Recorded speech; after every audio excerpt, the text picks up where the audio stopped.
ऐसा कि जिन टाइम सरपंच चुनाव जदि मैं चेनाराम जी माता जी पोस्ट करता मारी संस्कार गौसेवा नामो एडी बिन माते तो रायपुर लगभग 20 लोग मैंने फोन करता कि भाई तू चेनाराम जी प्रचार क्यों कर रही है, तो कांग्रेसी है।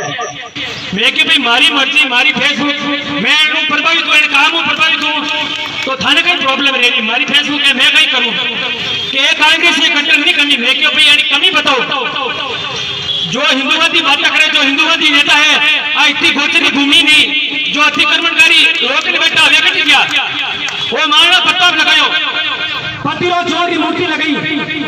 मतलब मैं अगर बोलने के बारे में हिंदुस्तान से बोल सकूं इतो काम करे हैं चेनाराम जी।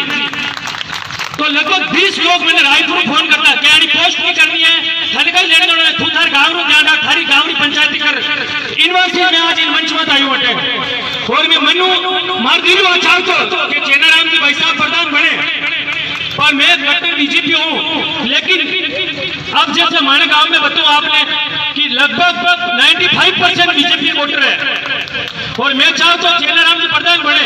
लेकिन भगवान ने भी वही मंजूर हो कि हमारे गांव में पैराशूट उतारियो और अगर सही आदमी रहे डंगरो आदमी बेरी में समर्थन था मैं इन देश में अगर सबसे बड़ा सम्मान करूं तो सेना रो और पुलिस रो। जो आदमी पुलिस ने गाली कर सके मामली भीड़ में कुछ साल भी किधर बोल देगा। आप देख ही रहो चेनाराम जी वीडियो जो पुलिस वाले चढ़ाव में माँ बहन हमें गाली दे रहे। मैं अगर कांग्रेस बीजेपी और धर्म ज्यादा मानू तो भारतीय सेना ने मानू। सेना है जो अपन सुरक्षित है अपन धर्म सुरक्षित है तो इन आदमी की क्यों दे सका बताओ आप वोट। इन वास्ते मैं आई चाहूँ ज्यादा सीधा जितावनी है कांग्रेस और चेनाराम जी भाई साहब ने प्रधान बनाना है बस। जय हिंद जय भारत।